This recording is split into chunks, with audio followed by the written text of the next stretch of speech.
Bonjour à toutes et à tous, bienvenue à notre webinaire Une heure pour comprendre et agir dédié à l'arbre en ville.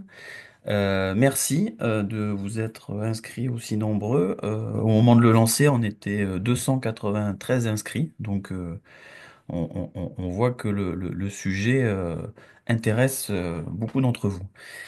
Je suis Nicolas Vépierre, chargé de mission gestion durable des eaux pluviales à l'Agence régionale pour la biodiversité et l'environnement, et je suis l'animateur de ce webinaire. Hop, juste, voilà, j'essaie, voilà. Un peu classique, donc vous pourrez tout au long donc du webinaire poser vos questions. Agnès Hennequin, qui est avec nous et qui est également à la RBE, va centraliser vos questions et on les posera à la fin du webinaire. Et celui-ci est enregistré et sera présent sur notre site internet assez rapidement après cette journée. La RBE, qui sommes-nous? On est un collectif qui réunit 19 structures.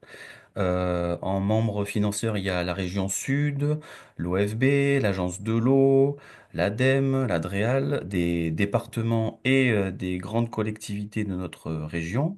Et on a également des membres associés comme le Conservatoire du littoral, le réseau des parcs naturels régionaux et les autres que vous voyez présents. On est un opérateur qui donc travaille dans 4 domaines d'intervention: l'accompagnement des collectivités et des acteurs du territoire dans des démarches de préservation de la biodiversité, de l'eau et de la transition écologique.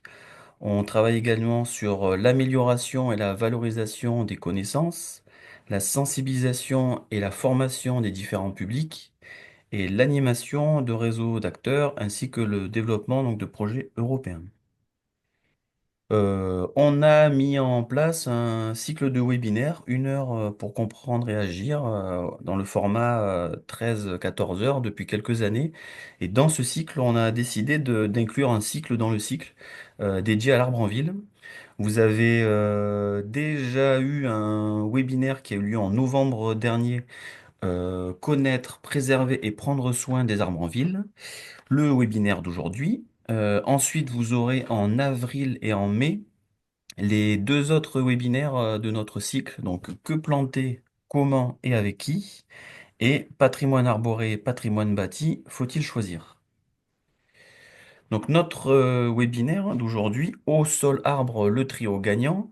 Derrière ce titre, il y a l'idée de montrer que l'eau, le sol et les plantes sont 3 éléments qui forment un ensemble. On peut parler de triptyque. Ainsi, si on veut gérer les eaux pluviales, il faut penser au sol dans lequel on va les infiltrer et à la végétation qu'on va planter. Si on veut planter un arbre, il faut penser au sol dans lequel on le plante et aussi à son accès à l'eau dans l'eau pluviale. Ainsi, derrière ces 3 éléments, eau, sol, plante, arbre, il y a des métiers, des compétences différentes et cet échantillon de personnes doit être mis en lien, toutes ces compétences doivent être mis en lien au stade de la conception des aménagements et donc créer une équipe, organiser une équipe pluridisciplinaire à mettre autour de la table dès la conception donc, des aménagements de nos villes et nos villages. Et pour témoigner justement de ce lien entre ces éléments et des liens à construire et des compétences à croiser, on a décidé donc pour ce webinaire de fonctionner sous la forme d'une table ronde. Chaque intervenant a en plus donc de sa réponse est accompagné avec des visuels, hein, parce qu'on est en visio, donc du coup pour que l'échange soit pendant l'heure qu'on a ensemble soit un peu plus dynamique et riche. Et donc, pour notre table ronde, nous avons Hervé Caltran. Bonjour Hervé. Bonjour. Tu es responsable de l'unité gestion des patrimoines à la direction du cycle de l'eau de la métropole du Grand Lyon. Laure Vidal-Baudet. Bonjour Laure. Bonjour. Tu es enseignante chercheuse à l'Institut Agro Angers-Rennes. Et Emmanuel Eustache-Delmas. Bonjour Emmanuel. Bonjour à tous. Tu es la responsable du pôle paysage du bureau d'études CEREG.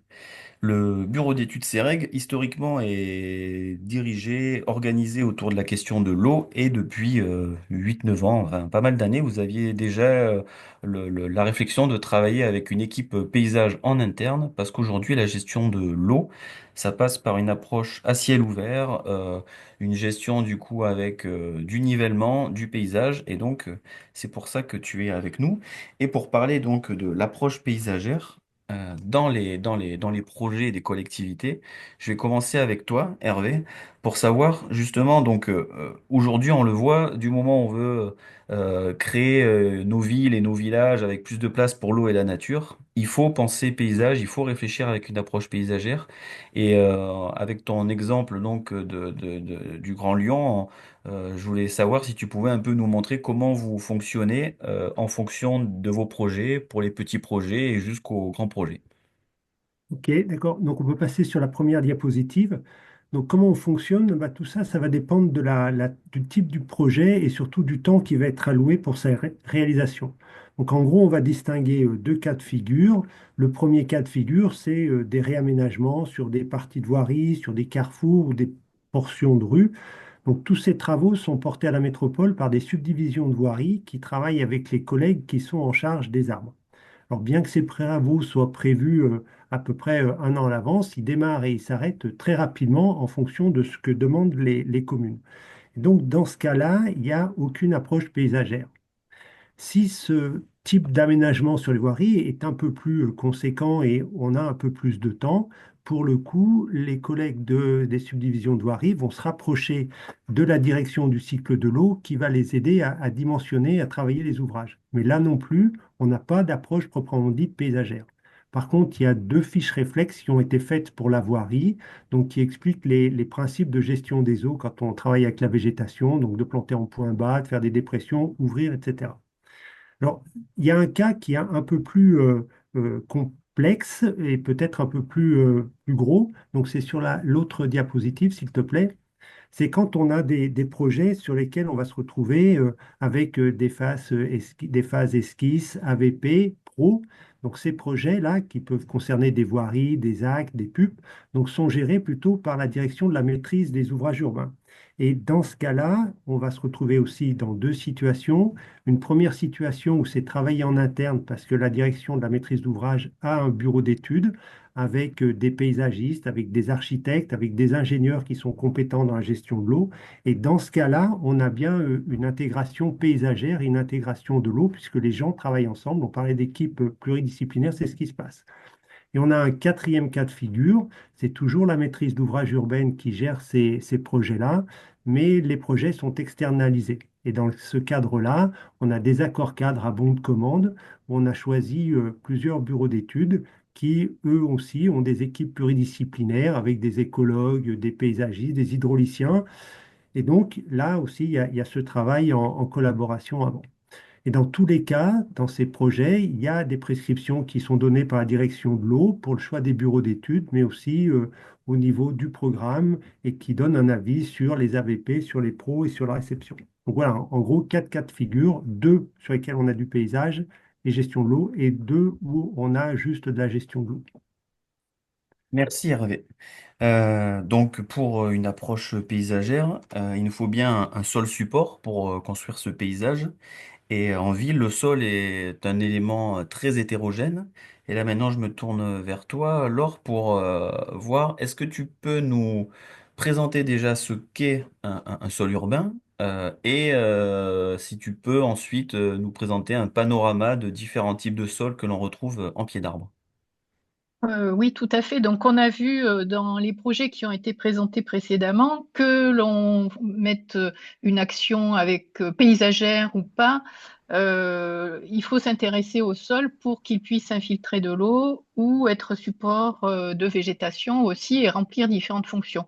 Et donc, quand on regarde les caractéristiques du contexte urbain, c'est que le continuum sol-plante-atmosphère tel qu'on le connaît en milieu naturel est complètement perturbé, notamment parce que eh bien, la matière organique des feuilles ou des branches qui tombent au sol bah, ne sont pas du tout restituées au sol, ce qui va perturber complètement le fonctionnement biologique du sol, Donc, réduire les éléments nutritifs qui vont être disponibles pour les décomposeurs du sol, la flore du sol.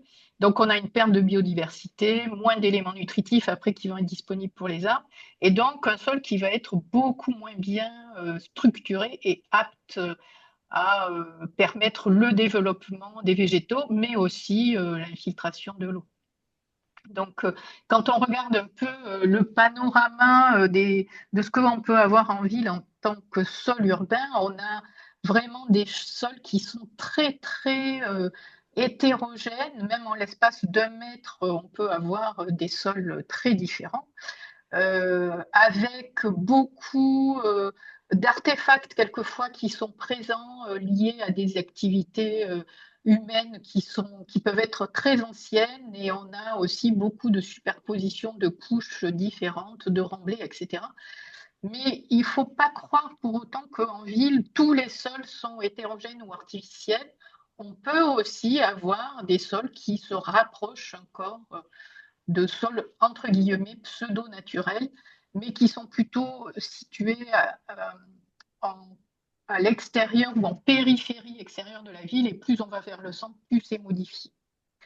Alors après, ce qu'on peut dire, je ne sais plus, voilà, sur la diapositive suivante, c'est que la caractéristique quand même des sols en ville qui sont disponibles pour les arbres, c'est que les volumes de sol sont très réduits, très restreints, et sont aussi très compactés. Le sol est souvent très compacté dans ce volume restreint, et donc les arbres essayent de se débrouiller comme ils peuvent pour se développer. On voit là des voitures qui viennent se garer carrément au ras des troncs, ou alors des bordures de trottoirs qui viennent étrangler le tronc des arbres, et avec donc finalement une possibilité de l'eau pour s'infiltrer au pied des arbres qui est très réduite.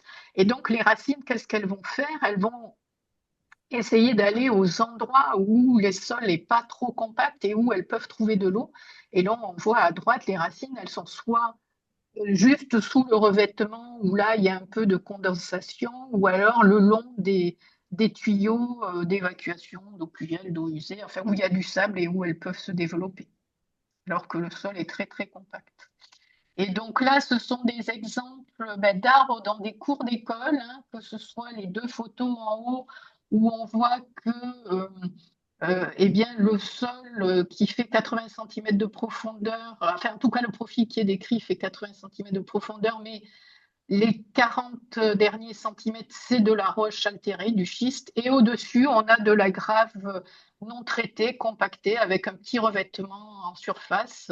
Donc après, l'arbre, eh bien, il faut qu'il arrive à se débrouiller pour grandir dans ces conditions. Et en dessous, pareil, c'est une autre cour d'école où on voit que les racines de l'arbre ne sont pas sorties de la motte, alors que l'arbre avait 30 ans quand même, et qu'elles ont chignonné dans le trou de plantation parce que le sol était compact et qu'on avait une nappe d'eau à 50 centimètres de profondeur.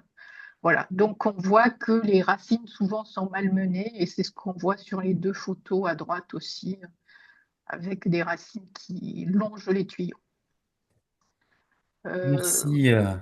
oui, merci Laure pour ces éclaircissements sur les caractéristiques du sol et un peu du milieu qu'on propose aux arbres. Et justement, tu l'as dit, les volumes de fosses de plantation sont finalement au départ le milieu qu'on propose, nous les humains, aux arbres en ville.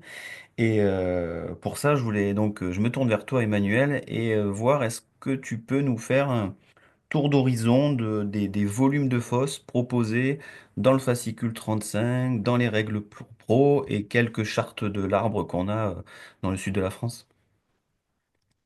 Alors oui, on va passer sur la diapo suivante. Voilà, moi je vais vous rappeler quelques règles. Pour certains, elles sont connues, mais c'est important de resituer que, effectivement, dans le cadre de maîtrise d'œuvre ou de travaux en général, le document qui fait référence, c'est le fascicule 35 du CCTG, qui nous invite à distinguer deux cas de figure. Le cas de figure où on se situe en conditions de sol favorables, c'est-à-dire plutôt une continuité de sol avec en partie de la terre végétale dans les environs, plutôt une condition parc, espace vert, et des conditions qu'on appelle sol défavorables. Donc on imagine qu'on est plutôt dans le sol urbain qu'on décrivait tout à l'heure sur les photos. Dans le cas d'un sol favorable, le CCTG rappelle que la fosse pourra avoir 2 à 4 mètres carrés au sol sur une profondeur de 1 mètre à 1 mètre 20, avec décompactage des parois et du fond. Pour dire qu'effectivement, un volume de sol dans ce cas-là peut être réduit parce que l'arbre saura à terme explorer en dehors de son volume de fosse de plantation. Dans un cas de sol défavorable, il est recommandé de réaliser une fosse de plantation de 10 à 20 mètres, 20 mètres cubes sur une profondeur d'environ 1 mètre à 1 mètre 20. Donc on précise à nouveau qu'il ne sert à rien d'aller faire des fosses de 2 mètres de profondeur. L'arbre a quand même globalement une organisation racinaire qui est assez horizontale et il faut se souvenir que le plus gros du volume de racinaire est quand même situé dans la profondeur qui va jusqu'à 1 mètre. Et il est intéressant de souligner que cet article-là souligne qu'effectivement, le remplissage de la fosse peut être reconstitué à partir d'une réutilisation partielle des matériaux de déblai ou avec un remplacement total du sol. Donc c'est important de voir qu'effectivement, c'est même la mention qui arrive en premier, donc il faut s'y intéresser. Et ensuite, troisième point, on précise que dans le cas de l'utilisation d'un mélange terre-pierre, ce qui est effectivement préconisé en milieu urbain dès qu'on a affaire à des questions de portance, c'est-à-dire de réalisation de revêtements possiblement circulés et des questions de portance, donc uniquement dans ce cas-là, il est recommandé d'augmenter le volume des fosses pour que la quantité de terre disponible reste suffisante. Donc on verra sur les diapos suivantes ce qu'on entend par mélange terre-pierre et sa composition. Ensuite, d'autres documents font référence. Donc, on a les règles professionnelles, les règles techniques de l'UNEP, donc l'Union nationale des entreprises du paysage, qui nous rappellent également les compositions et les dimensionnements des fosses de plantation. Globalement, on est à peu près sur des cas similaires, c'est-à-dire le cas du sol favorable, le cas du sol défavorable, sur des volumes qui sont similaires à ceux du CCTG. Ensuite, effectivement, sur le mélange terre-pierre, la LUNEP va plus loin en précisant que si on veut réellement donner un accès à la terre végétale dans le cadre de l'utilisation des mélanges terre-pierre, on pourrait aller jusqu'à augmenter le volume de la fosse de 50% à 100% et passer sur des fosses de plantation de 15 à 40 mètres cubes. Alors là, effectivement, pour ceux qui suivent des chantiers ou ceux qui font des maîtrises d'œuvre, on conçoit bien que les difficultés qu'on va rencontrer à effectivement s'engager sur des volumes très importants, le milieu urbain étant ce qu'il est, il est particulièrement encombré. Donc, sont quand même des valeurs voilà, qui sont assez contraignantes. Il faut les tenir au maximum. 40 mètres cubes en milieu urbain, ça sera difficile. Mais on essaie de se diriger à minima vers des conditions les plus favorables possibles. À partir de ça, certaines données sont données. Alors ça, c'est effectivement les données qui sont portées par les chartes de l'arbre en ville. Donc, elles existent pour certaines métropoles. Et c'est intéressant parce qu'en fait, on se resitue là dans un contexte plus géographiquement territorialisé, donc possiblement sur les espèces, etc. Des choses qui sont plus adaptées à un contexte local, à un contexte géographique et climatique. Sur la charte de l'arbre d'Avignon, par exemple, donc on remet le petit schéma de la fosse en mélange terre-pierre qui soutient le revêtement minéral de chaque côté et qui est rempli en son centre par de la terre végétale puisqu'on est venu recreuser le mélange terre-pierre pour installer la motte de l'arbre. Sur la charte de l'arbre à Avignon, on distingue le cas des arbres à petit développement sur lesquels on va préconiser une fosse de 9 mètres cubes avec une profondeur de 1 mètre et les arbres à grand et moyen développement pour lesquels on va préconiser une taille de fosse de 12 mètres cubes, voilà, avec une profondeur de 1 mètre à 1 mètre 50. On ne dépassera jamais le 1 mètre 50 dans les préconisations de profondeur de fosse. La charte de l'arbre de Nice préconise effectivement des volumes qui sont similaires et distinguent les deux mêmes classes de développement d'arbres. Donc, on a des petits schémas, et notamment celui qui nous explique, comme on le voyait sur les photos tout à l'heure, que la fosse étroite, elle conduit à probablement un dépérissement de l'arbre à court ou moyen terme, et puis à un arbre qui va devenir cassant et potentiellement qui va dépérir. On sait aussi qu'il ne faut pas oublier qu'effectivement, l'absorption racinaire, elle se fait essentiellement par les radicelles de l'arbre. Et les radicelles sont quand même celles qui sont les plus éloignées de l'axe du tronc. Donc, et voilà, l'absorption ne se fait pas majoritairement par les charpentières, mais plutôt par les radicelles, donc sur les racines qui sont les plus éloignées du tronc. D'où l'intérêt de travailler sur cette question du volume. Donc la charte de l'arbre à Nice va effectivement travailler sur des volumes un peu similaires, c'est-à-dire sur des dimensions au sol qui vont faire de 3 mètres à 3,50 mètres pour une profondeur de 1,20 m. La charte de l'arbre, alors on reste sur l'arc méditerranéen bien sûr, la charte de l'arbre de Montpellier, elle, effectivement part sur un volume, alors annonce un volume minimum de 9 mètres cubes et une profondeur de 1,50 m, on est toujours un peu sur les mêmes ordres de grandeur. La fosse de plantation continue, qui est vivement encouragée dans les différents documents, elle, effectivement, identifie un volume individuel de 8 mètres cubes, dans la mesure où le volume d'exploration racinaire est continu d'une fosse à l'autre, avec des préconisations donc de remplissage en terre-pierre si effectivement on a un sol minéral circulable à côté, ou un cas de remplissage uniquement en terre végétale dans le cas d'un sol minéral non circulable. Donc on est sur des valeurs qui oscillent voilà, entre 9 et 12 mètres cubes de la même façon. Voilà. Donc c'était important de rappeler ces volumes-là qui sont effectivement, quand on passe d'une charte de l'arbre à l'autre, sensiblement les mêmes que ceux qu'on peut annoncer ou préconiser dans le cas du CCTG. Merci Emmanuel de nous avoir un peu fait ce tour d'horizon des différents volumes de fosses de plantation. Et je me tourne vers Hervé pour parler d'un autre sujet, c'est que maintenant, comment on donne accès à l'eau, à ces fosses et aux arbres, et notamment en parlant d'eau, d'eau pluviale, parce que trop de racines voient passer de l'eau au-dessus d'elles sans en avoir une goutte, parce qu'au final c'est bétonné, bitumé, et elles n'ont aucune possibilité d'accès à l'eau. Et justement, donc au Grand Lyon, vous avez toute une approche sur les arbres de pluie.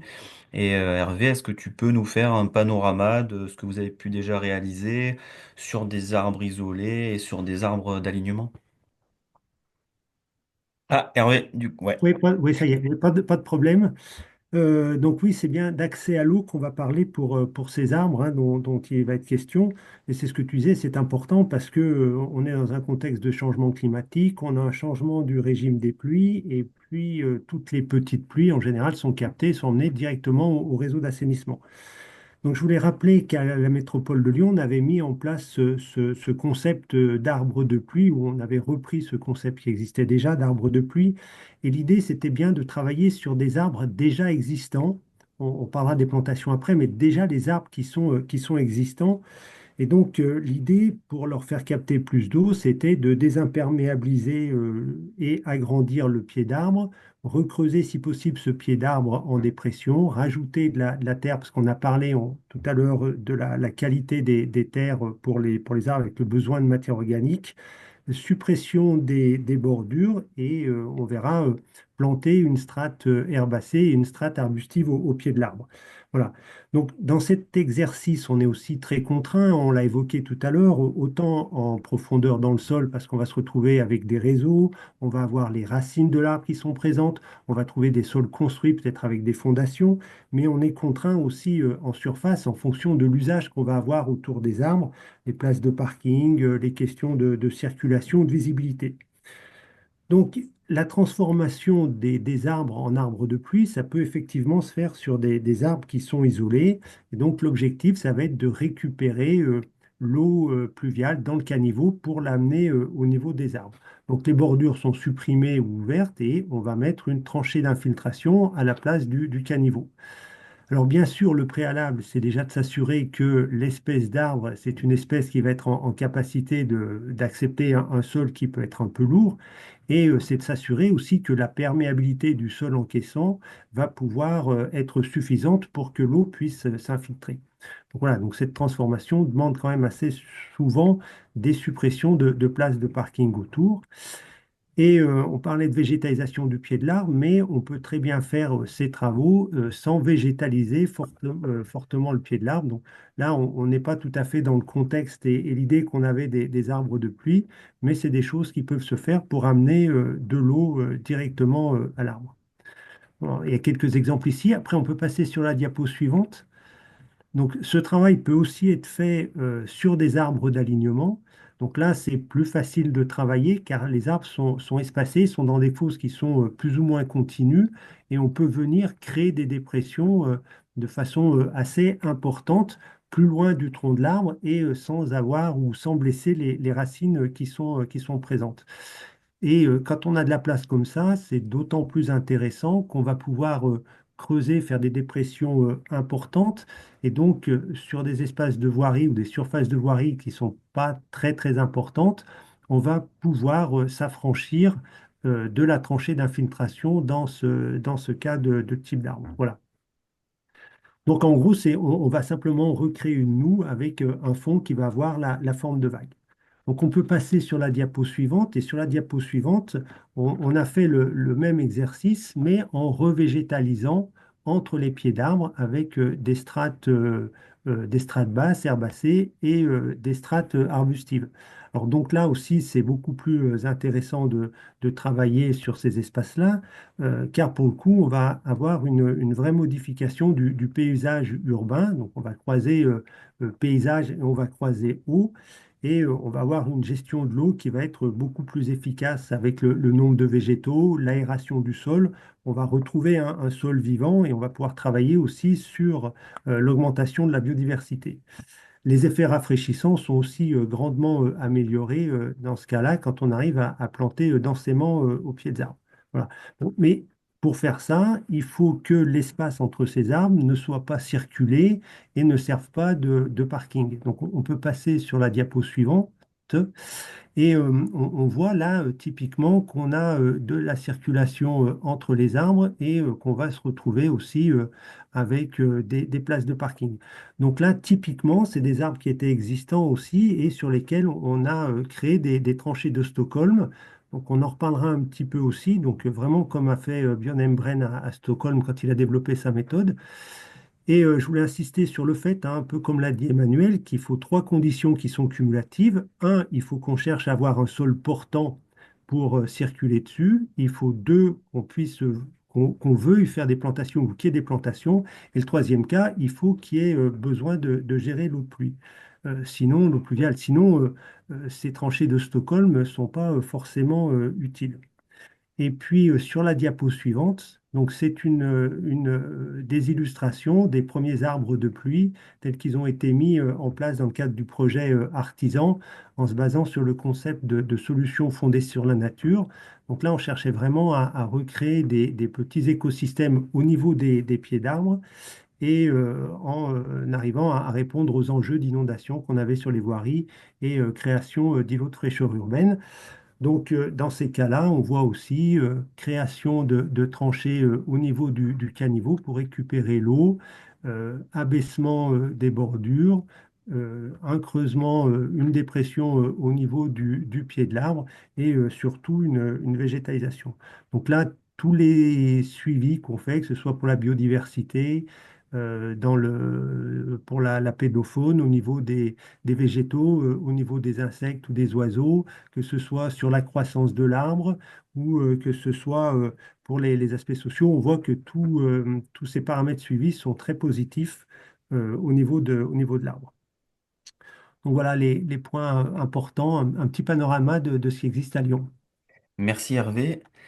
Donc, ce qu'on vient de voir avec toi, c'est que justement, si on oriente de l'eau pluviale dans les fosses de plantation, eh ben, on va favoriser la création d'un sol vivant, avec des bactéries, des champignons, toute une pédofaune, tu l'as indiqué.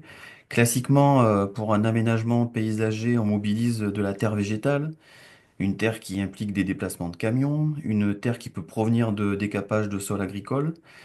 Ici à Marseille, on a un exemple avec le projet du futur parc des Égalades, qui une des visions projetées impliquait donc 160 000 mètres cubes de terre végétale à devoir mobiliser. Et là, on voit bien que ça n'a aucun sens. C'est ni viable économiquement, ni vertueux environnementalement parlant. Et donc à partir de là, s'ouvre la piste de créer un sol vivant à partir de la terre de déblai, à partir de la terre du chantier, du site. Oh, pardon, j'étais parti dans mon Oui. truc là. Bon, eh ben, on va continuer, excuse-moi du coup. Euh, euh, Pardon, c'est moi, j'étais vraiment. Du coup, oui, c'était une question, t'aurais dû me couper, Hervé. Donc, ouais, vu que vos arbres, ils servent à gérer de la pluie, est-ce que tu peux nous dire quel type de pluie on abat avec un arbre en tout cas? Oui. Je T'aurais pensais dû que me tu allais couper, Hervé. passer. Non, non, mais je pensais que tu allais passer de Marseille aux grosses pluies, petites pluies. Donc, j'attendais que ça vienne gentiment. Voilà. Non, mais pas de souci. Donc, ouais, on parle vraiment d'abattement de pluie et pas de dimensionnement d'ouvrage. Pourquoi je parle d'abattement de pluie? Parce qu'on est sur des surfaces qui sont quand même relativement petites. Et on est là aussi, la taille de la tranchée d'infiltration qu'on va faire, elle est déjà fixée. En général, ça va être la largeur de l'espace qu'on va désimperméabiliser. La profondeur va rarement descendre en dessous d'un mètre. Donc ce volume, il est fixé. Idem, quand on va faire la dépression autour du pied d'arbre, cette dépression, elle va être fixée par la zone qui va être désimperméabilisée et par la profondeur qui est rarement supérieure à 20 cm. L'impluvium aussi est fixé. Donc, qu'est-ce qu'on fait?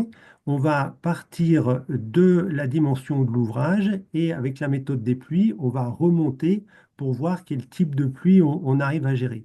Alors, tu me demandais qu'est-ce qu'on abat. Donc, vraiment, on traite que les petites pluies, c'est les 20, les 30 premiers millimètres. En plus, ça va être très très variable en fonction de si les sols sont déjà gorgés d'eau, si on est en période hivernale ou si on est plutôt en période estivale. Donc voilà, on est vraiment sur des choses qui sont assez petites. Une fois qu'on a fait, qu'on sait qu'elle... Attends, je voulais juste encore dire, une fois qu'on est sur cette partie-là, qu'on a pu calculer l'abattement des pluies, on peut effectivement revenir sur une modification à la marge des dimensions, mais ce n'est pas ce qui va nous faire permettre de garder de gagner beaucoup de mètres cubes. Et l'autre truc qui est important, par contre, quand on fait ça, c'est qu'on néglige complètement l'évapotranspiration. Et ça, c'est un phénomène qui est très important et qui va nous améliorer grandement la gestion des pluies. Alors là, on essaye de travailler avec les collègues de l'INSA avec un logiciel qui s'appelle Urbis et qui permet de travailler sur des chroniques de pluie et qui intègre des chroniques d'évapotranspiration. Voilà, donc après, Merci. tu peux Et passer. l'autre élément, c'est savoir quel enseignement vous tirez de vos arbres déjà réalisés? Ouais. Alors, sur les diapos suivantes, donc, j'ai montré des contre-exemples. Donc, la première chose à faire, hein, c'est que du bon sens, c'est vérifier que les arbres sont en capacité d'avoir des sols lourds, c'est ce qu'on a dit, et qu'il faut absolument respecter le système racinaire. Donc, chaque arbre, chaque traitement d'arbre va être complètement différent de l'un à l'autre en fonction des racines qu'il va avoir. Donc, ça veut dire qu'il faut être très, très adaptable quand on va travailler et à certains moments, accepter de ne pas faire des arbres de pluie. Autrement, parmi les grands enseignements, peut-être le premier, c'est une large ouverture des bordures, voire une suppression des bordures. Donc on voit sur le premier truc, si on n'ouvre pas suffisamment, l'eau va rester. Donc il faut vraiment ouvrir grandement et même travailler sur le fil d'eau pour casser le fil d'eau au niveau des ouvertures pour que l'eau puisse rentrer dans l'arbre de pluie. Le deuxième enseignement, c'est que si on veut travailler sur les dépressions, il faut vraiment qu'on fasse une dépression dans le pied d'arbre. Alors bien sûr, hein, il faut respecter le collet, il faut faire attention aux racines qui vont être superficielles. Et donc là, ça va, quand on va faire cette première dépression, en général, après, les entreprises de paysage arrivent et mettent la terre végétale. Donc là, il faut être très vigilant pour que la remise en place de terre végétale garde la forme de la dépression et que l'entreprise ne vienne pas combler complètement cette dépression, surtout qu'après, elles ont tendance à mettre du mulch de façon assez importante et que si le mulch est en surélévation par rapport au terrain naturel, dès qu'il pleut, donc on va retrouver tout le mulch qui va partir. Enfin, peut-être le troisième point, c'est si on remet des bordures, Vous voyez, il faut être très vigilant sur les quantités de béton qui sont mises et il faut préconiser un coffrage du béton pour éviter qu'il aille remplir la fosse et le sol, parce que derrière, après, on va avoir des problèmes d'infiltration et surtout, on va empêcher le sol de redevenir vivant. Donc voilà, c'est quelques points sur lesquels il faut être très vigilant et bien prendre le temps de discuter avec les entreprises qui vont faire leurs travaux pour bien expliquer le concept qui est mis en place, parce que c'est des choses qui sont un peu nouvelles et elles n'ont pas forcément l'habitude de travailler de cette façon. Voilà les Merci. grands enseignements. Et puis, j'ai pas parlé, mais peut-être réfléchir aussi à la mise en place de ganivelles très rapidement pour éviter justement que le tassement du sol par les personnes qui pourraient marcher dans les plantations. On a vu que c'était important. Merci. Merci Hervé. Bon, cette fois, donc, on passe du sujet de l'eau au sujet du sol, d'Hervé vers l'or. Et je répète pas un peu tout mon fil conducteur, mais l'idée, c'est que en fonctionnement un peu habituel, on utilise de la terre végétale. Et il y a d'autres options possibles aujourd'hui, notamment donc, de valoriser les terres du site. Et c'est là-dessus que je voulais voir avec toi. Alors, est-ce que tu peux nous préciser comment on peut créer un sol fertile? À partir donc du sol du sol en place. Oui, alors tout à fait. Effectivement, alors je sais pas, tu peux passer la diapo suivante. Voilà. Euh, il faut savoir que donc quand on veut végétaliser en ville, souvent on a des sols qui ne sont pas de bonne qualité, ou alors on va ramener par principe de la terre agricole, de la terre végétale qu'on va prendre à l'extérieur des villes pour la ramener en ville pour construire des sols ou reconstituer des sols quand on utilise des matériaux pédologiques naturels. Et il faut savoir que cette pratique, en fait, elle n'est pas nouvelle, hein. Là, vous avez un exemple de la reconstitution de sol au potager du roi à Versailles, hein, par la Quintini. Et donc l'idée, c'était de remplir un étang par des sols, et même pratique, c'est pas grave, tu avais passé, vas-y, à Central Park, pareil, où là, il y a 341 hectares finalement qui ont été complètement remodelés, c'était des marécages, hein. On a ramené la terre, donc là, vous voyez les charrettes qui ramènent de la terre. Alors en plus, ils ont modelé le terrain, ils ont fait beaucoup de terrassement et ils ont apporté plus de 3 millions de mètres cubes de terre et planté 500 000 arbres. Donc effectivement, là, on était carrément dans la reconstitution de sols fertiles capables de supporter la végétation. Donc tu peux passer la diapo suivante. Et donc, la question qu'il faut se poser actuellement dans les pratiques de végétalisation en ville, c'est est-ce que euh, cette solution d'aller chercher de la terre à l'extérieur de la ville pour construire ou mettre en place des aménagements paysagers doit être toujours une pratique considérée comme normale? Et est-ce que un souci de durabilité et puis de protection ou d'assurer la sécurité alimentaire, on va dire, de notre pays, il n'est pas plus raisonnable d'essayer de valoriser les sols en place, parce qu'en fait, on s'aperçoit que, c'est ce que je vous disais tout à l'heure, les sols, ils ne sont pas forcément tous de mauvaise qualité en ville, et que souvent le sol peut s'apparenter à du sol pseudo-naturel. Donc à ce moment-là, il suffit de choisir la palette végétale qui va être adaptée. Donc c'est ce qui est sur la gauche du graphique. Alors bien sûr, on a fait un diagnostic du sol, on a vérifié ses propriétés, mais si ces propriétés sont convenables, on peut tout à fait le valoriser. Si avec quelques amendements organiques, on peut l'améliorer, eh bien à ce moment-là, il faut valoriser ce sol en place. Donc là, c'est quand on a des aménagements avec des mouvements de terrain assez réduits, hein, c'est ce qui est sur la gauche du graphique. Par contre, après, si on fait du terrassement ou des grands mouvements de terrain, un peu comme à Central Park par exemple, ben là, il faut se poser la question de déjà, est-ce que je vais, après avoir vérifié bien sûr que je n'ai pas de problème de pollution ou autre, est-ce que je peux valoriser ce sol qui est présent en y rajoutant d'autres matériaux que je vais rapporter? Et donc là, la question que l'on peut se poser, c'est par quoi est-ce que je peux remplacer la terre végétale? Est-ce que je peux utiliser des terres excavées? Donc, c'est des pratiques actuelles qui deviennent assez systématiques et valorisées. Après, toujours pareil, avoir vérifié la qualité de mes terres. Après avoir amendé avec, par exemple, de la matière organique. Ou alors, est-ce que je peux utiliser, pour le coup, des matériaux qui ne sont pas des matériaux pédologiques, mais des matériaux anthropiques, donc fabriqués par l'homme, des déchets, par exemple, mais qui ne sont pas pollués et que je peux valoriser pour construire des sols et fabriquer ce qu'on appelle des technosols à partir du moment où je vais avoir plus de 20% d'artefacts sur 1 mètre de sol que je vais construire. Et donc ça, c'est des pratiques vers lesquelles il faut aller. Alors après, diapo suivante. Voilà. Donc là, quand on va vouloir construire des sols, on va mettre en place un procédé que l'on appelle le génie pédologique. Donc, c'est une méthode qui a été développée à partir des années, fin des années 2010 pour construire des sols à partir de matériaux minéraux mélangés avec des matériaux organiques. Donc, la question qu'il faut se poser, c'est quel est l'usage que je vais avoir du sol, donc combien d'horizons je veux reconstituer, pour quel usage et quel type de matériaux anthropiques je vais mélanger, en quelle quantité, pour quelle propriété attendue. Donc on avait publié un livre qui s'appelle Créer des sols fertiles dans le cadre du programme CITER qui s'était déroulé de 2011 à 2015. Donc diapo suivante.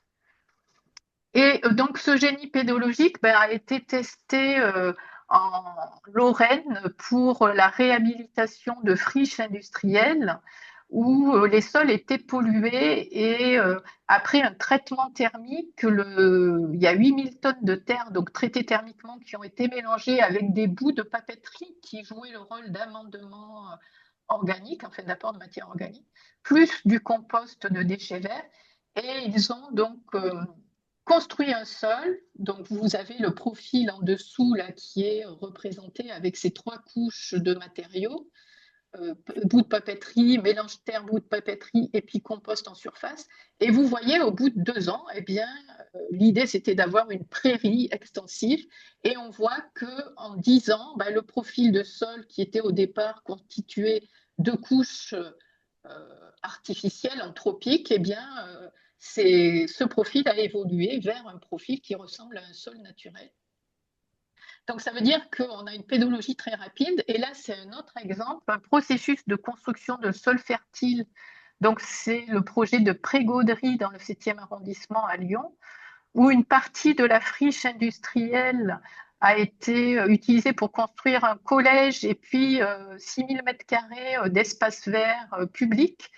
Mais la terre en place, en fait, était polluée avec, envahie par de la renouée du Japon.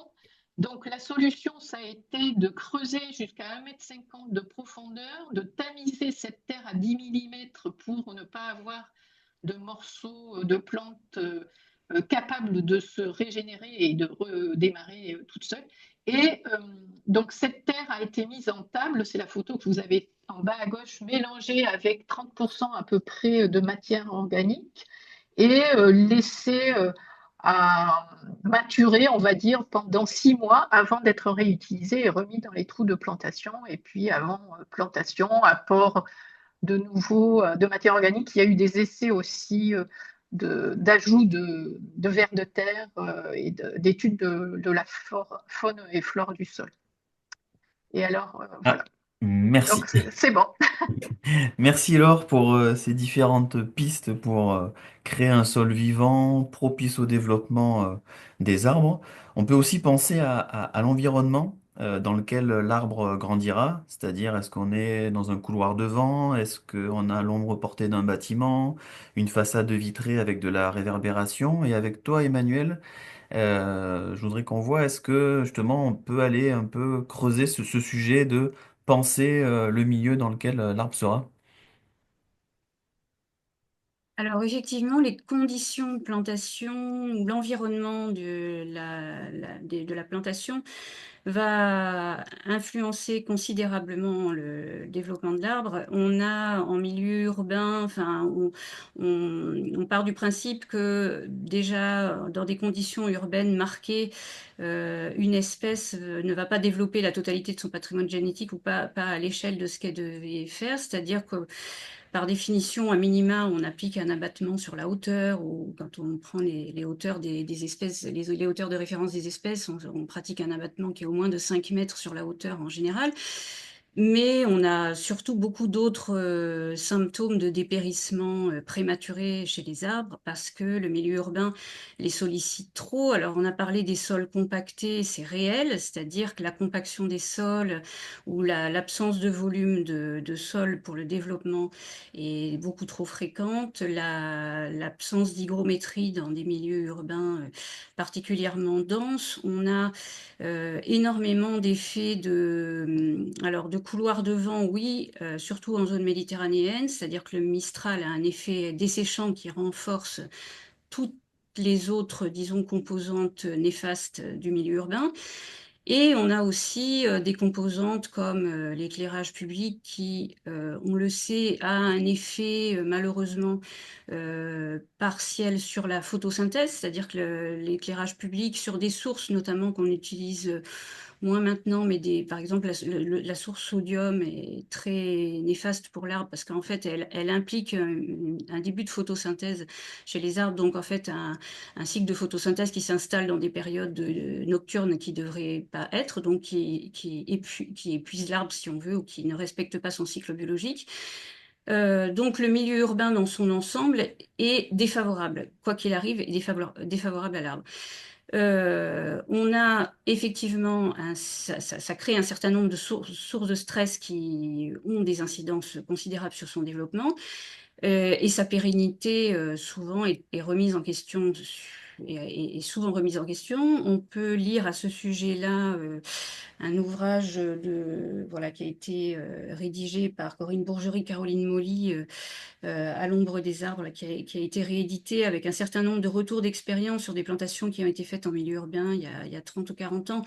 Et c'est très intéressant de voir que malheureusement, on se confronte quand même régulièrement, quand les conditions sont pas bonnes, à des arbres qui vont dépérir à 30 ans ou à 40 ans, alors qu'on les avait plantés pour bien plus longtemps que ça.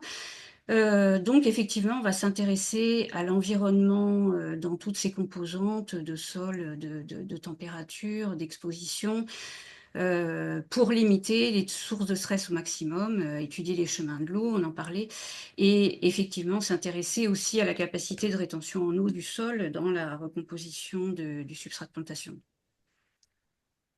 Alors ça, c'est pour donner un petit exemple de conditions défavorables, mais en fait, je l'ai mis parce qu'en fait, on rencontre beaucoup trop souvent ce cas de figure.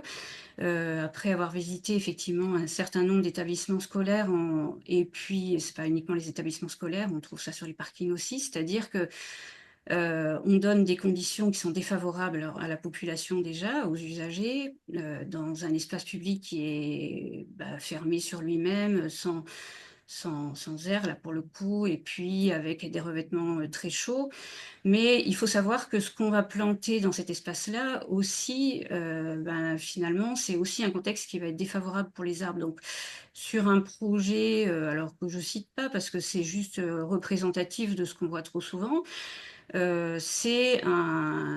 voilà, on a fini par mettre 3 arbres qui sont positionnés, enfin, je ne sais pas comment, et effectivement des situations qu'on rencontre souvent où effectivement l'arbre a été planté des fois 10 ans, 15 ans de ça et ont un développement qui donne l'impression qu'ils n'ont que 4 ou 5 ans.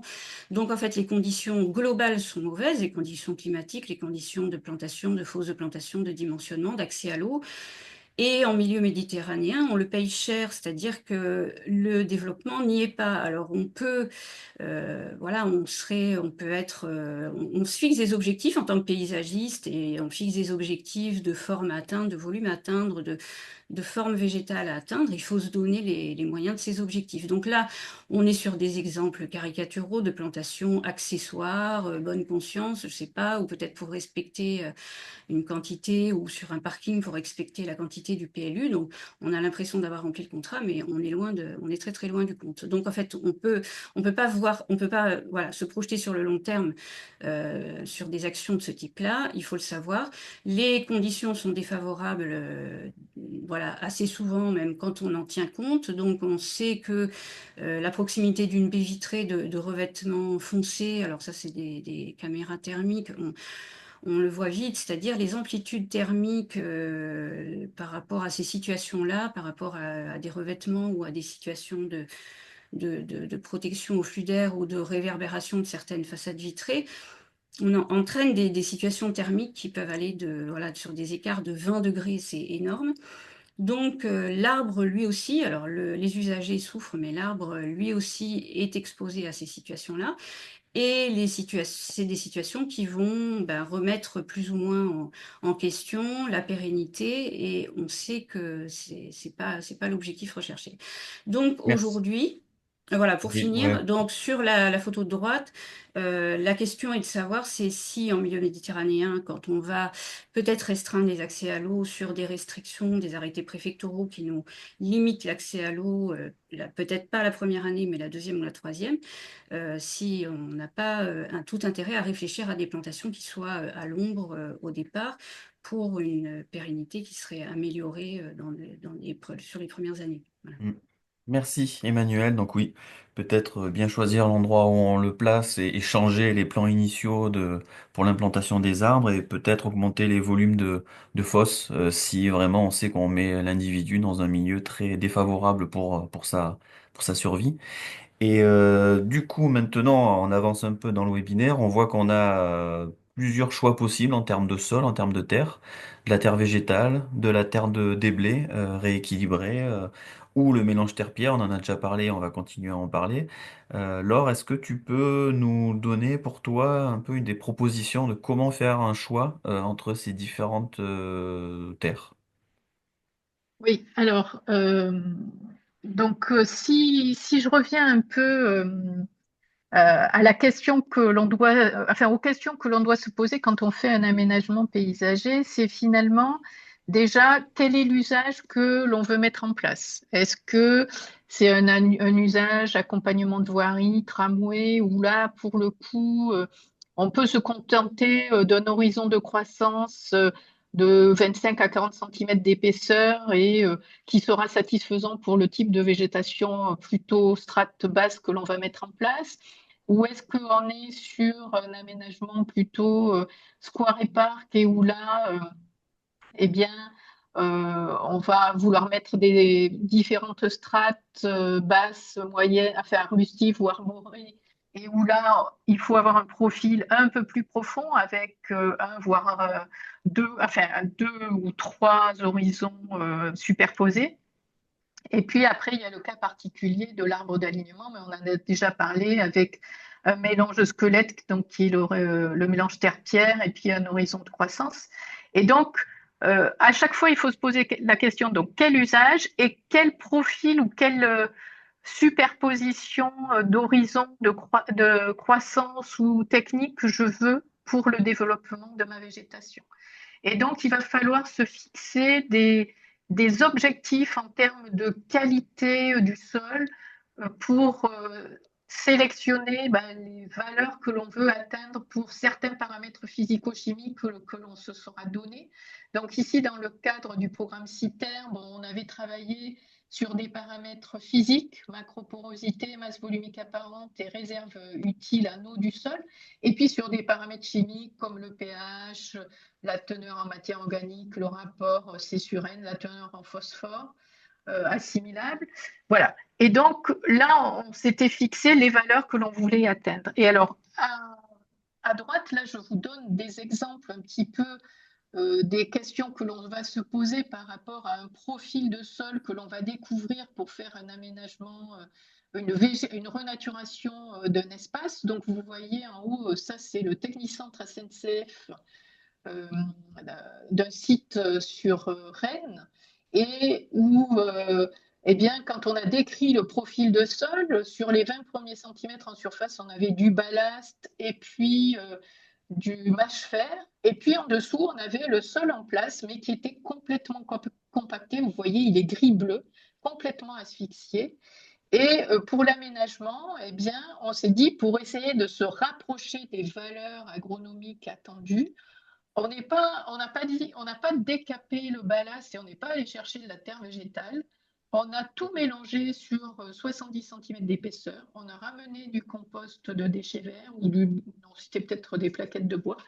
Et ensuite, eh bien, ça a permis de décompacter le sol, de l'aérer, et puis la végétalisation est en cours. Donc ça a été fait il y a 1 an. Là, on va y retourner pour redécrire l'évolution du sol et le profil de sol. Donc ça, c'est dans le cadre du programme CITER 2. Et puis en dessous, pour les arbres d'alignement, ben, vous avez une fosse de plantation classique en terre-pierre. Et donc tu peux passer ouais, sur la diapo suivante. Et alors là, un autre exemple sur la construction de sols fertiles. Pareil, là, c'est dans le cadre de la désimperméabilisation des sols, donc qui est une technique enfin une pratique, on va dire, actuellement, qui est menée par toutes les maîtrises d'ouvrage, toutes les collectivités, hein, notamment dans les programmes de désimperméabilisation de cours d'école. Pareil, la question qu'il faut se poser, c'est est-ce que le sol qui se trouve sous le revêtement, il est valorisable, recyclable, réutilisable sur place, ou est-ce que je dois tout évacuer et aller chercher de la terre végétale? Et là, dans l'exemple que je vous montre, eh bien, vous voyez, on a à peu près 70 cm sous le revêtement de surface de graves non traités mélangés avec du remblai. Le sol arrive à 70 cm. On voit un bout de géotextile là, qui dépasse à 70 cm. Et donc, ce qu'il a été décidé de faire, c'est bien sûr de raboter le revêtement hydrocarboné de surface, mais le matériau qui était en place, de le décompacter, de le mélanger avec de la terre excavée, de la matière organique, et puis ensuite de planter et de végétaliser. Donc là, c'est ce qu'on a fait sur l'îlot à droite.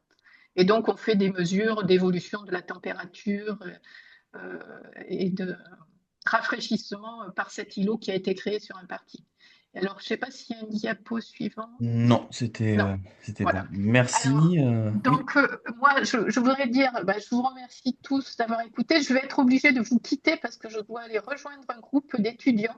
Mais en tout cas, je remercie tout le monde pour l'invitation et tous les auditeurs de ce webinaire. Voilà. Bon après-midi. Au revoir. Merci Laure. Oui, pour les questions qui seraient plutôt orientées vers Laure, en fonction, je lui poserai les questions après coup et on les pourra les rajouter sur la page dédiée à ce webinaire.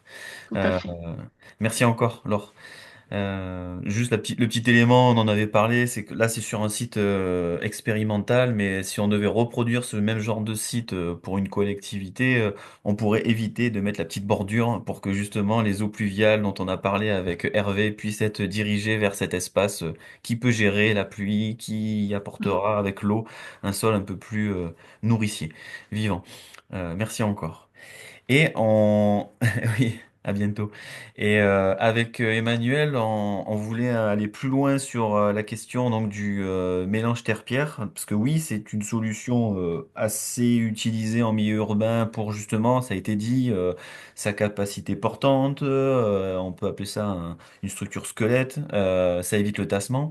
Et du coup, avec toi, Emmanuel, l'idée c'est est-ce que tu peux nous détailler comment on met en œuvre correctement, parce que on peut mal mettre en œuvre un mélange terre-pierre, et est-ce qu'on a des retours sur quels bénéfices ce type de sol apporte, ou en tout cas comment évoluent les arbres dans ce type de milieu? Alors, le mélange terre-pierre, et voilà, pour rappeler les composantes, donc les composés de pierre sur la totalité du volume de la fosse, c'est-à-dire que effectivement les pierres servent de squelette, de structure portante pour un mélange, un substrat de plantation, dans lequel la terre ne viendra coloniser que les vides du mélange de la structure pierreuse.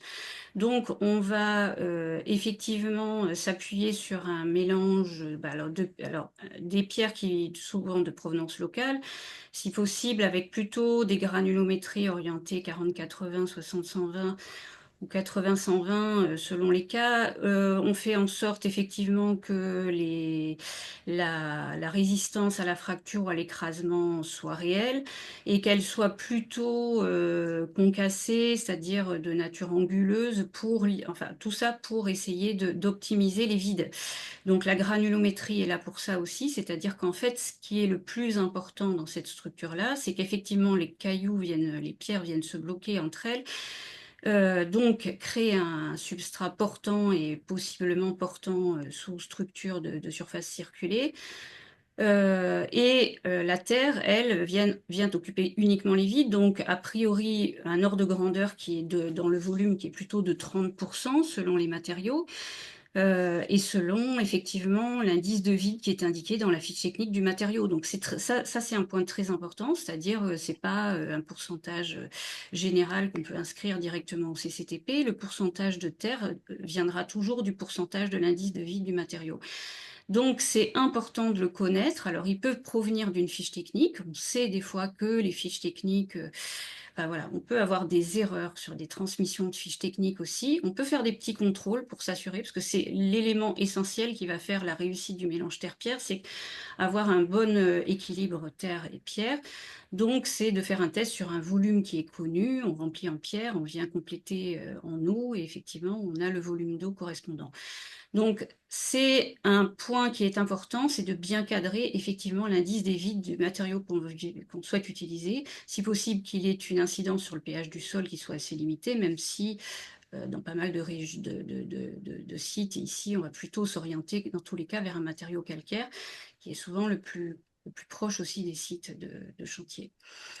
La terre végétale, elle doit être évidemment de bonne qualité, puisqu'en plus son volume est assez réduit par rapport à la globalité du volume, et elle doit être meuble et sèche, sinon effectivement une terre végétale très humide ne viendrait pas coloniser correctement les vides du mélange. Donc on peut effectivement, il faut surtout exclure l'humidité du matériau, le protéger s'il doit être mis en stock sur site, et s'assurer qu'effectivement, on ne va pas le mettre en œuvre dans des conditions de saturation en eau. Le mélange, pour éviter la ségrégation qu'on pourrait obtenir lors du transport, va être réalisé sur site. On livre séparément la pierre et la terre sur site, ce qui n'est pas toujours facile à réaliser en milieu urbain dans des conditions où les emprises sont assez limitées.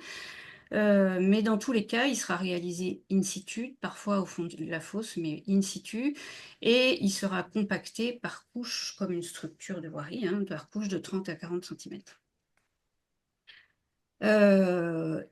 Exemple d'une tranchée remplie en mélange terre-pierre, donc on ouvre la tranchée, on décompacte effectivement les parois, le fond. On vient mettre en place ce mélange terre-pierre après avoir bien dosé les proportions. Il est régalé et par couche de 30 cm, on vient le compacté à la plaque, rouleau vibrant, on a effectivement une vigilance particulière. Alors, il faut être là, quand on fait de la maîtrise d'œuvre, il faut être là, et la réalisation d'un mélange terre-pierre, en soi, ça peut vite devenir assez périlleux sur effectivement la stabilité ou la portance qu'on cherche à obtenir. Donc, sur une fosse continue, pourquoi on met en place un mélange terre-pierre? Uniquement parce que ponctuellement, on a prévu des revêtements avec des structures qui doivent, des revêtements minéraux et des structures qui doivent tenir. Évidemment, dans ce même cas de figure, si les revêtements minéraux ne viennent pas couvrir la fosse, on travaillera uniquement en terre végétale. Et ça, c'est très important. Le mélange terre-pierre est loin d'être automatique. On s'aperçoit au fil des années qu'on le met de moins en moins en place, c'est-à-dire qu'on arrive à effectivement faire valoir le fait que les espaces végétalisés doivent, si possible, prendre effectivement une certaine emprise dans l'espace public. Donc, de plus en plus, on travaille uniquement avec la terre végétale ou de la terre reconstituée, comme on l'évoquait avec l'or tout à l'heure. Mais le mélange terre-pierre, il est là uniquement quand on a des questions de portance. Donc, il est utile pour ça, il est inutile pour un développement de l'arbre. L'arbre sera toujours mieux dans un substrat terreux. Alors, les points de vigilance, donc effectivement, c'est d'assurer la bonne proportion du mélange en tout point, alors qu'il y a une forte tendance à la ségrégation, puisqu'on a des granulométries de matériaux qu'on cherche à mélanger qui sont très différentes. On va réaliser un compactage suffisant homogène par couche, sans que la terre ne soit elle-même compactée, ce qui nécessite quand même que le mélange soit très bien fait. C'est effectivement une opération assez délicate et on contrôle l'humidité de la terre, comme on a dit. Donc, quel retour d'expérience sur l'utilisation du mélange terre-pierre en milieu urbain? Donc, il faut savoir que ce sont des pratiques qui se sont développées il y a 30 ans, au départ, plutôt sur les villes d'Angers, de Lyon, et on a des retours d'expérience de l'ordre d'une trentaine d'années sur son utilisation. Donc, les retours d'expérience montrent que, bah, a priori, jusqu'à présent, on constate pas de réel, enfin, on n'a pas de constat automatique qui montre qu'il pourrait y avoir une déficience de croissance pour les arbres qui seraient plantés en mélange terre-pierre. C'est pas clairement mis en évidence. Plante est citée dans le cadre de ces programmes, effectivement, de coordination type CITER, a effectivement établi des résultats d'expérimentation, a consigné certains résultats d'expérimentation, mais on est toujours sur les végétales et les conditions d'expérimentation, voilà, si on change d'espèce, si on change d'environnement urbain, on a vu que les facteurs sont tellement nombreux que c'est quand même souvent assez difficile de tirer des conclusions claires. Mais le fait que, on ait une absence de tassement du sol en milieu urbain, dans le cas de l'utilisation de mélange terre-pierre, est quand même relativement favorable à préserver l'oxygénation de la terre qui est mise à disposition. Donc globalement, on n'a pas de résultat qui montrerait qu'on a un déficit de croissance. On l'a pas, voilà, on l'a pas prouvé aujourd'hui. Effectivement, sur les espaces urbains qui sont aujourd'hui largement arborés à l'origine avec mise en place d'un mélange terre-pierre, on peut pas tirer de ces conclusions-là, c'est pas vrai. Par contre, le point de vigilance en milieu méditerranéen, c'est quand même la rétention en eau du sol. C'est-à-dire que le mélange terre-pierre est par définition extrêmement drainant, donc il va s'assécher beaucoup plus vite et donc on va effectivement devoir mobiliser certainement davantage d'eau pour les mêmes conditions de croissance. Et ça, c'est un vrai défaut en milieu méditerranéen, d'où l'intérêt au maximum de continuer à fonctionner avec des matériaux terreux et d'éviter le mélange terre-pierre quand c'est possible. Voilà, donc le mélange terre-pierre uniquement si on a une contrainte de portance. Donc il faut savoir que les bonnes conditions, voilà, c'est un petit peu ce qu'on disait globalement, mais les bonnes conditions qu'on va donner à l'arbre vont conditionner sa croissance générale. Si on veut un arbre monumental, si l'ensemble de ces conditions ne sont pas réunies, on n'aura jamais un arbre monumental, même si on plante un micocoulier. Donc c'est important de se le dire, c'est qu'un arbre qui se veut monumental, il est monumental dans de très bonnes conditions, toutes conditions confondues, sol, eau, accès à l'eau et environnement urbain, mais pas avec un déficit sur ces différents paramètres-là. Merci Emmanuel. Et on arrive à la fin de notre table ronde avec le dernier échange. Bon, on a vu tout un panel de solutions entre des sols qu'on peut reconstituer en place, créer justement, enfin adapter les volumes de fosse, créer un impluvium autour des arbres. Et là, avec toi, Hervé, ce que je voulais voir, c'est est-ce que vous avez au niveau du Grand Lyon des espaces publics, alors des places, des parkings, des rues où du coup l'ensemble de l'aménagement a été justement conçu, réfléchi comme un impluvium avec justement cette idée de diriger les eaux pluviales, favoriser le ratio de sol par rapport à la partie imperméable et potentiellement d'avoir des sols justement les plus propices au développement du coup du végétal. Alors, oui, donc tu peux passer sur la diapo. Là, j'ai fait un petit pêle-mêle de tout ce qui est fait. Alors, est-ce qu'on réfléchit toujours en termes d'impluvium? Alors, il faut voir que quand on reprend de l'espace public, la plupart du temps, on se rend compte que c'est sur des voiries qui ne sont pas reprises de A à Z. Donc, c'est plutôt des petits bouts par petits bouts, surtout que les collectivités, là, ont un peu moins d'argent ces temps-ci. Donc, quand on est sur des toitures, enfin des rues qui sont en toit, c'est assez facile de refaire de la végétalisation, de la gestion des eaux de pluie, parce que forcément, l'eau part ou à droite et à gauche de la voirie. Donc, on peut assez facilement mettre des nouvelles plantations, hein. Donc là, on n'est plus dans le cas d'arbres qui sont déjà existants, on va replanter, hein. Donc ça, c'est assez facile. Il faut juste faire attention de se mettre plutôt dans les points bas.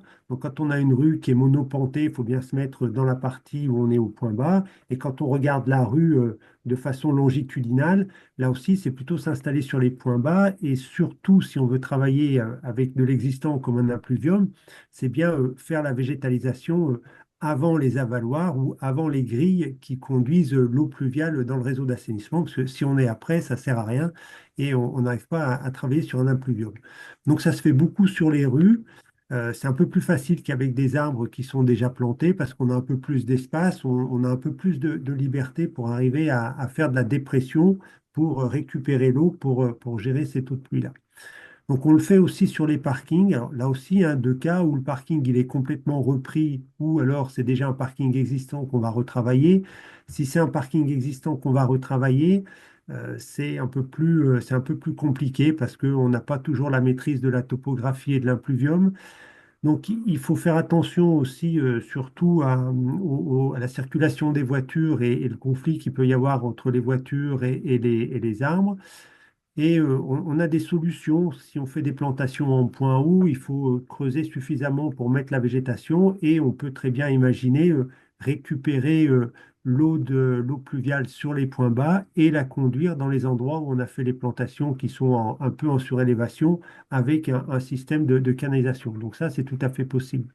Et on va le retrouver aussi sur des places. Alors, les places en général, quand elles sont travaillées, c'est plus intéressant parce elles sont complètement reprises. Donc, on va refaire la topographie. Et là, quand on refait la topographie, donc effectivement, on peut totalement prévoir de gérer les eaux pluviales dans des zones de plantation.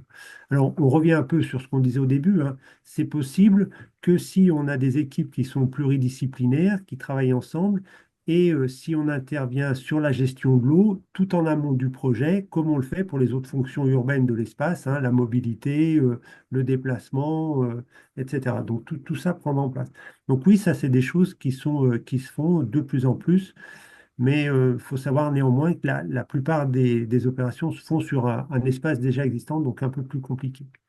Et peut-être la dernière diapositive aussi, si tu voulais qu'on en parle un petit peu, c'est des solutions hors sol.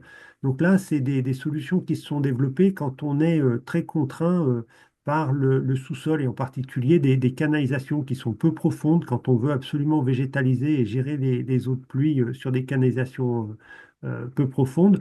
Donc l'idée, c'était de faire des plantations hors sol dans des grandes jardinières. Alors, les premières qui ont été faites là sur la rue Lacassiane à Lyon, c'est intéressant parce qu'il y a eu un décroûtement quand même de la partie de l'enrobé et une mise en communication de la jardinière avec le sol. Mais cette jardinière-là, elle ne récupère pas l'eau pluviale qui est dans le caniveau. Donc, on ne gère que l'eau qui va tomber sur la jardinière. Par contre, sur la rue Danton, à Lyon, donc c'est sur la photo qui est à droite, là, il y a le même principe, hein, des tuyaux qui sont en dessous, une plantation de la végétation en surélévation. Donc, vous voyez qu'on va retrouver les strates basses et les arbres. Par contre, ce qui a été fait, c'est qu'au niveau du caniveau, donc il a été démonté et il y a une tranchée d'infiltration qui a été mise en place. Si bien que quand il pleut, l'eau est conduite dans la tranchée d'infiltration qui va être en communication avec la partie souterraine de cette espèce de grand jardinière. Donc là, on va avoir un échange d'eau. Donc ça, c'est plus intéressant. On va retrouver ce triptyque eau, sol et végétation. Donc voilà rapidement aussi quelques exemples de ce qui peut être fait pour des nouvelles plantations. Merci Hervé, merci Emmanuel. Bon, Laure nous a quittés, mais merci aussi à Laure. Et merci aux participants. Vous êtes encore 117, donc alors qu'on a dépassé. Place aux échanges et je te laisse la main Agnès. Il y a déjà eu des questions, j'ai pas trop fait attention du coup. Oui, bonjour à tous. Il y a eu effectivement pas mal de questions posées sur le chat. Certaines ont peut-être eu quelques éléments de réponse après en cours de webinaire. Je vais peut-être revenir, Hervé, déjà sur votre tout début d'intervention. Vous avez parlé de fiches réflexes pour les services voirie. Est-ce qu'il y a une personne qui trouvait ça très intéressant, qui voulait savoir si elles étaient transmissibles ou si vous pouviez les mettre à Oui, oui, disposition? pas de souci. Je peux les transmettre à Nicolas qui après peut transmettre ou à l'ensemble, mettre à disposition de tout le monde. Il n'y a aucun souci là-dessus. Ok, Voilà. merci. Alors, ouais, il y a une partie qui va être un petit peu, qui sera peut-être à adapter, hein, parce que l'organisation de ce qui se passe au niveau de la métropole de Lyon, c'est peut-être pas la même que dans les autres collectivités, hein. Effectivement, après, c'est bien sûr à réadapter, je pense, à chaque contexte et chaque collectivité, mais Avec, c'est toujours intéressant d'avoir ce partage. En tout cas, merci, mm. merci beaucoup. Oui, avec ton exemple, Hervé, c'est ça que je l'ai pas nécessairement dit en introduisant, mais c'était justement, ça donne une manière de fonctionner. Et après, chaque territoire, par son organisation, et même entre le PCI et les communes, enfin voilà, chacun a son héritage et a sa faction, façon un peu de fonctionner en interne. Et il faut en prendre, s'inspirer un peu des idées des autres. Mais au Grand Lyon, c'est vrai que vous avez une bonne approche, donc on peut toujours s'inspirer, même si ce ne sera pas un copier-coller, quoi. Et d'ailleurs, du coup, je continue là-dessus par rapport justement au service voirie, subdivision voirie. La question, c'était comment est-ce que vous avez réussi à les mobiliser sur le sujet de l'arbre? Est-ce qu'ils ont travaillé avec vous sur l'évolution des marchés à bon de commande? Voilà, comment vous avez réussi à les sensibiliser, les mobiliser là-dessus? Il y a une grande partie de la sensibilisation qui a été faite par les nouveaux élus métropolitains qui ont poussé très fort pour que les services travaillent ensemble. Et la deuxième chose qui a permis cette mobilisation, c'est qu'il y a une petite équipe qui s'appelle Ville Perméable qui a été créée avec des collègues qui sont beaucoup en lien, qui participent à toutes les réunions de la voirie, etc. Et beaucoup de réunions en interne aussi, des groupes de travail pour expliquer notre vision à nous, la mettre en cohérence avec les gens qui travaillent plus sur les arbres et les gens qui travaillent sur la voirie. Là, on y arrive là, mais il y a pratiquement 5 ans de travail pour en arriver ici, hein. Donc, c'est des Ouais, choses qui prennent du temps. Beaucoup d'accord. de discussions et de travailler. C'est beaucoup de relationnel avec les collègues Ok, et donc une la forte volonté volonté des élus. politique Oui, et du travail en transversalité des réunions de la tout sensibilisation à fait, oui. relationnelle, quoi. D'accord. Et des petites formations aussi qui étaient intéressantes, qui ont été faites en interne sur justement la ville perméable et la ville végétale, où la plupart des techniciens, que ce soit de la voirie, des ingénieurs de la voirie, les gens qui travaillaient sur les arbres, les gens qui travaillaient sur les collèges, ont été poussés fortement pour venir suivre cette sensibilisation sur une journée. Ok. Très bien, merci. Alors, j'enchaîne sur une question pour Emmanuel. Alors, question un peu technique. Par rapport aux cailloux, aux pierres qu'on intègre à un mélange terre-pierre, est-ce qu'il y a des préconisations techniques précises ou est-ce qu'on peut réemployer des matériaux sur place, par exemple du béton concassé ou bien des graviers un peu moins nobles que ce qui peut être préconisé à la base? Oui, potentiellement, c'est possible. La question, en fait, c'est l'homogénéité du mélange. C'est-à-dire qu'en fait, quand vous avez un matériau de carrière, vous avez une granulométrie et vous connaissez la répartition de la granulométrie et un indice de vide qui est une caractéristique de la totalité du volume que vous livrez. Le problème de la réutilisation de matériaux, c'est possible. Il faudrait les calibrer, il faudrait les cribler, en fait, pour pouvoir être sûr d'obtenir une granulométrie. Et ça, bah, ça se fait peut-être pour des opérations sur lesquelles on a énormément de volume il faut mettre une station, enfin, je sais pas, il faudrait mettre une station de cocassage. Voilà, donc dans l'idée, c'est possible. La difficulté, c'est d'arriver à un mélange qui soit homogène, c'est-à-dire une granulométrie sur la totalité du volume qu'on a besoin d'utiliser qui soit homogène. Donc voilà, si sous réserve de l'homogénéité de la granulométrie qu'on obtient, c'est possible. Voilà. Ok, merci pour ces précisions. Alors là, je ne sais pas si vous aurez tous les deux peut-être des éléments. Malheureusement, Laure n'est plus parmi nous. Mais alors, il y a eu des questions sur l'injection de mycorhizes pour décompacter les sols. Et il y a aussi des questions sur les biochars et le purin d'ortie pour renaturer les sols urbains. Est-ce que c'est des choses que vous avez déjà expérimentées ou vu expérimenter à certains endroits, Hervé ou Emmanuel? Euh, les mycorhizes, je sais que j'ai des collègues qui travaillent dessus. Ça devait être Frédéric Ségur, aujourd'hui Philippe Baron et Jean-Marie Rogel, qui ont fait des expérimentations. Donc, j'ai pas forcément suivi, mais il y a des choses qui ont été faites et ça avait l'air d'être assez prometteur. Et sur les biochars, en général, dans les tranchées de Stockholm, il y a un projet donc, sur les Lacs Mermoz à Lyon qui doit en utiliser. Mais moi, j'ai pas suivi, donc là, je peux pas donner j'ai pas d'avis sur la question. Ok. Pour la Non, nuit. et Oui. puis je crois que Laure avait prévu, en fait, plus ou moins prévu cette question et qu'elle envisageait d'y répondre. Elle n'a pas eu le temps de le faire. Je pense que ce serait bien que cette question puisse lui être transmise parce que c'est la plus compétente parmi Mm. nous Oui, pour y répondre. tout à fait.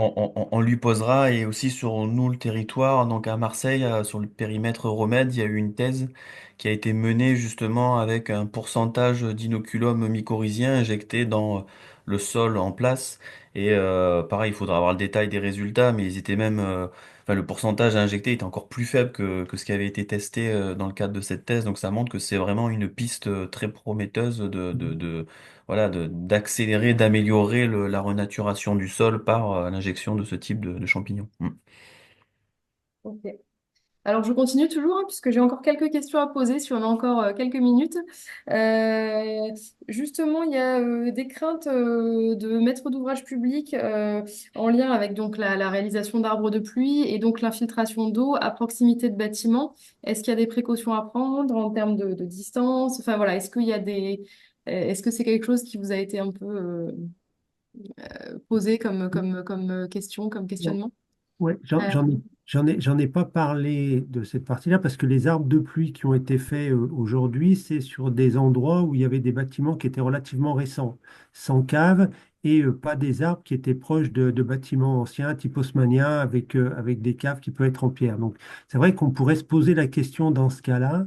Après, il faut vraiment voir que les volumes d'eau qui sont infiltrés, c'est quand même c'est minime, hein, c'est quelques millimètres, c'est 30, 40 millimètres. Donc, c'est pas des mètres cubes et des mètres cubes et que la plupart du temps, les arbres qui sont traités sont pour l'instant relativement espacés des façades.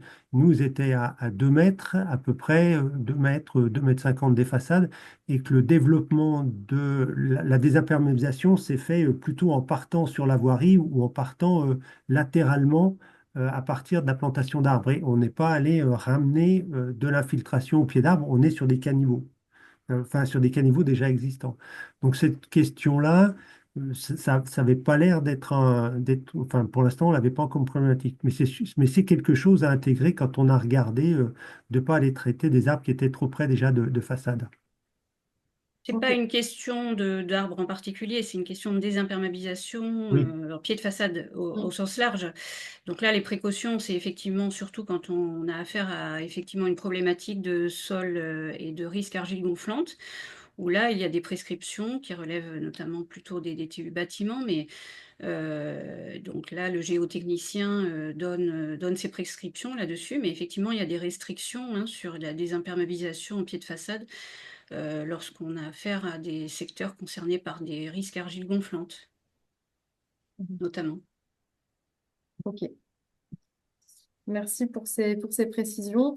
Alors, il y a eu des questions sur Est-ce que l'eau qui ruisselle sur les chaussées et qui va s'infiltrer dans des fosses, dans les arbres de pluie, avec la pollution qu'elle peut contenir, hydrocarbures ou celle de déneigement, je ne sais pas si à Lyon vous en utilisez trop, mais voilà, est-ce que les arbres peuvent souffrir de cette pollution ou voilà, comment c'est géré? Alors, sur les selles de déneigement, il y a plus de selles de déneigement et les saumures qui sont utilisées sont vraiment très très faibles. Donc, ça n'a pas été ça a pas été une problématique. Et quand on voit qu'au Québec, Québec et Montréal sont en train de travailler comme ça enfin, travailler sur l'infiltration des eaux, y compris des eaux hivernales qui sont beaucoup plus salées que les nôtres, donc il ne devrait pas y avoir trop de soucis. Mais là aussi, il faut regarder. ce dont on parle, là, on est en train de raconter ce qu'on est en train de faire, mais forcément, on regarde des concentrations en sel et on regarde les espèces et certains arbres. Il y en a qui supportent absolument pas, il y en a qui sont un peu plus tolérants. Donc ça, c'est un paramètre qui est à prendre en compte. Et sur les polluants, donc les eaux de voirie, bah oui, trimballent des métaux lourds et vont trimballer des hydrocarbures. Mais pas plus qu'à des endroits, certains endroits, par exemple, on a des grands bassins de rétention dans l'Est lyonnais, de rétention-infiltration, qui sont végétalisés et qui drainent des concentrations en hydrocarbures et en métaux lourds qui sont beaucoup plus importantes que ce qu'on a simplement sur les voiries. Donc cette partie-là, ça ne nous pose pas trop de questions. Et après, si ces hydrocarbures, c'est juste ce qui tombe des voitures, les hydrocarbures dans un sol naturel sont dégradés ou sont fixés par le sol. Donc là aussi, on n'a pas vu d'exemple pour l'instant de végétaux qui étaient en difficulté à cause de ces hydrocarbures. Voilà. Non, et Alors, puis, oui, pardon. ouais, Oui. allez-y. On est sur de l'infiltration à la source, donc par Oui. définition, on infiltre des petites pluies qui ont par définition lessivé des surfaces très faibles. Mm. Donc on a une faible concentration de polluants. Mhm. Donc, ouais, on pourrait se poser la question, le cas d'un accident sur un carrefour Oui, un- oui, oui, oui. un réservoir qui crève et qui envoie beaucoup d'eau. Mais là aussi, enfin, qui envoie beaucoup de fuel.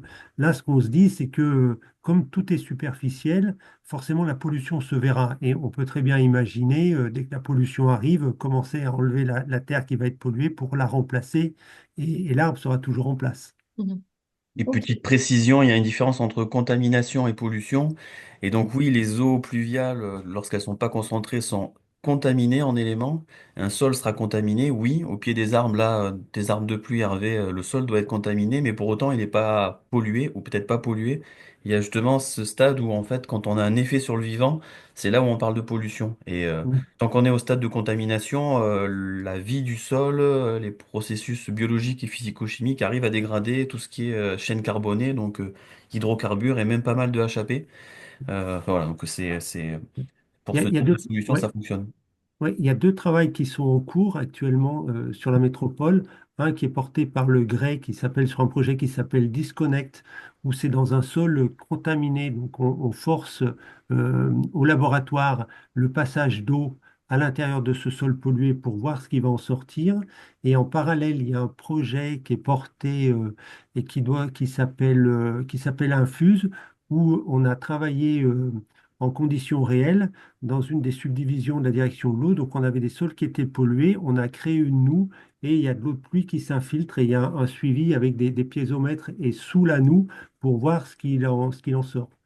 Hein, parce que jusqu'à présent, on travaillait sur des eaux qui étaient contaminées, de l'eau pluviale chargée qui passait. Qu'est-ce qui en donnait quand elle passait dans un sol sain? C'est tout le travail de Matryoshka, des études qui ont été faites comme ça et qui montrent que les polluants, donc ceux qui sont hydrosolubles, de toute manière, ils vont passer à travers le sol, quelle que soit l'épaisseur. Et d'autres polluants, on parlait de métaux lourds, HAP, etc., sont fixés dans les premiers centimètres du sol. Mais là, on est en train de s'intéresser, qu'est-ce qui se passe quand on est dans un sol pollué et qu'on va infiltrer de l'eau là à l'intérieur ou un sol contaminé. Ok. Merci. Et alors, je pense que vous avez un peu en partie répondu à cette question. J'imagine que ça dépend du type d'arbre. Est-ce que vous avez pu constater des cas d'asphyxie d'arbres de pluie parce que la fosse est saturée? Est-ce que ça vous est arrivé? Non, pour l'instant, moi, on l'a pas vu. Alors, on n'a pas des milliers et des milliers d'arbres de pluie, mais surtout, ce qu'on préconise, et j'en ai pas parlé, c'est de faire des tests de perméabilité dans le sol. Et si le sol est perméable, c'est pour ça, j'en parlais un petit peu, l'eau va arriver, va rentrer, être pris par l'arbre, et le surplus va s'infiltrer dans le sol. La question, c'est si on était dans un sol qui est complètement argileux, là, je pense que c'est peut-être un peu plus problématique de faire des arbres de pluie et de mettre de l'eau en fond de fosse. Voilà. Ouais. Donc, tout ce dont on a parlé aussi, il faut bien l'adapter au contexte, hein, contexte urbain, contexte du sol, contexte de pollution, etc. C'est la gestion des eaux pluviales à la source, c'est pas une solution qu'on va répliquer de partout et de façon identique, hein. On a plein d'outils qu'il va falloir adapter en fonction des contextes. Ok, merci. Allez, j'ai presque fini. Si vous avez encore 5 minutes. Est-ce que vous avez des instrumentations ou des méthodes pour mesurer le bon développement souterrain de cet équilibre sol, plante, eau, atmosphère? Voilà, comment est-ce qu'on peut voir que ça fonctionne bien ou mesurer ça? À, à qui ça s'adresse? À moi? Alors oui, Euh, celui ou celle qui veut répondre. Alors, dans le cadre du programme artisan, donc les arbres ont toute une batterie de suivi. Donc, il y a de la tensiométrie à différentes profondeurs dans le sol. Il y a de la microdendrométrie pour voir la croissance de l'arbre. On suit ce qui se passe au niveau des fosses, enfin des tranchées d'infiltration. Et puis, donc, on suit tout ce qui va être biodiversité et des indicateurs sociaux. Et donc, c'est ce qui permet de dire qu'actuellement, sur des arbres qui ont été traités, des arbres témoins, la croissance de l'arbre, quand on les a transformés en arbres de pluie, hein, toujours sur des arbres existants, hein, la croissance est plus importante. On va se retrouver aussi, quand il pleut, euh, des fosses d'arbres qui ont été retravaillées qui vont être en eau plus longtemps et les arbres vont souffrir d'un stress hydrique après la pluie de façon moins importante où ils vont mettre plus longtemps à avoir le stress hydrique entre des arbres qui ont été transformés en arbres de pluie et des arbres témoins sur lesquels on mesure tout ça. Ok. Donc finalement, c'est surtout la bonne santé des arbres aussi qui permet de Oui. constater tout ça. Ok. Euh, et alors, j'avais une dernière question. Simplement, Hervé, est-ce que au niveau organisation, est-ce que sur la métropole, vous avez recruté une compétence hydrologue en interne? Enfin, est-ce que voilà. Des hydrologues en interne, non, non, il n'y a pas, il y a pas de gens qui font réellement de l'hydrologie. Il y a des gens qui travaillent sur cette question de ville perméable, qui sont des ingénieurs, qui sont plutôt des hydrauliciens sur l'hydrologie urbaine, un peu des écologues ou des paysagistes, mais pas quelqu'un spécifique là-dessus. D'accord. Et je crois que c'était après les quelques questions qui me restaient, c'était vraiment plutôt pour l'ordre. Donc je pense que Hmm. On les... effectivement, ouais. Sachant que je vois l'heure, merci encore, je vois Effectivement, ouais. 78 participants, donc merci d'être avec nous alors que il est l'après-midi a commencé. Du coup, c'est bon, Agnès, les autres, Oui, oui, voilà, on les poserait merci. alors. Ouais. Ouais, tout à fait. Merci Hervé et Emmanuel pour vos réponses.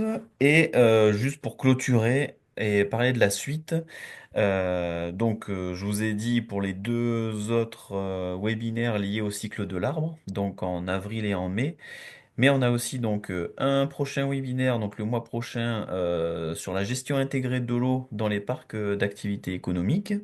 Et le dernier webinaire de ce premier cycle pour 2025, c'est sur les espèces cibles de la trame turquoise. Ouais. Et simplement, le webinaire cycle de l'arbre, patrimoine arboré, patrimoine bâti, va peut-être bouger de quelques jours en termes de date. Donc voilà, ce sera précisé sur notre site internet prochainement. Voilà, c'est terminé. Merci encore Hervé, merci encore Emmanuel et merci aux participants depuis le début et aux 75 restants jusqu'à la fin. Donc merci à vous. Merci Merci, aussi et merci pour à tous. l'invitation. Et puis, merci aux gens qui ont écouté. Merci à tous. Au revoir. Bon.